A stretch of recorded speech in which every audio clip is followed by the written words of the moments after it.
নরসিংদী শিবপুর ও বেলাবু উপজেলায় চাষিদের কাছে লাভজনক ফল সুস্বাদু লটকন। স্থানীয় চাহিদা মিটিয়ে যা রপ্তানি করা হয় বিদেশেও। তবে এবার বৈরী আবহাওয়ায় বিপর্যয় ঘটেছে লটকনের ফলনে। ভালো দাম পাওয়ার পরও তাই চাষিদের দুশ্চিন্তা খরচ তোলা নিয়ে। লালমাটির এলাকা নরসিংদী জেলার শিবপুর, বেলাবো এবং রায়পুর উপজেলা।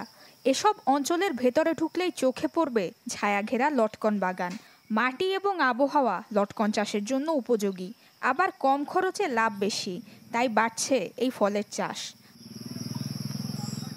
দেশের চাহিদা মিটিয়ে বিদেশেও রপ্তানি হয় এই অঞ্চলের লটকন। তবে এবার চাষিদের মাথায় হাত। লটকনের ফুল আসার সময় অতিরিক্ত তাপমাত্রা ও বৃষ্টির অভাবে ঝরে গিয়েছে ফুল, তাই এবারে ফলন নেমেছে গতবারের অর্ধেকেরও নিচে।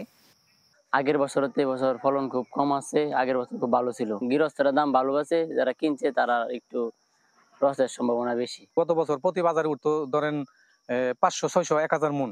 এবার সর্বোচ্চ 200 থেকে 300 মন বা 400 মন উঠে, মানে 4-এর 1 ভাগ উঠে, 3 ভাগই নাই।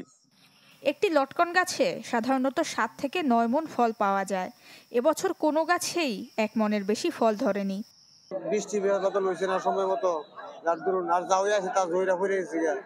লটকন হচ্ছে একবারে কম, ঠিক আছে, কম হওয়ার কারণে লটকনের দাম অন্য বছরের তুলনায় এই বছর বেশি।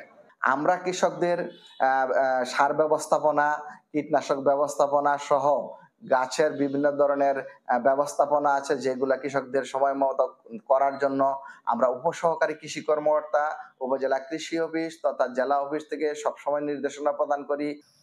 চলতি বছর নরসিংদী জেলায় 1800 হেক্টর জমিতে হয়েছে লটকনের চাষ, যেখান থেকে 30,000 মেট্রিক টন লটকন উৎপাদনের লক্ষ্যমাত্রা ছিল। কিন্তু এই লক্ষ্যমাত্রা অর্জন না হবারই এবার সম্ভাবনা বেশি।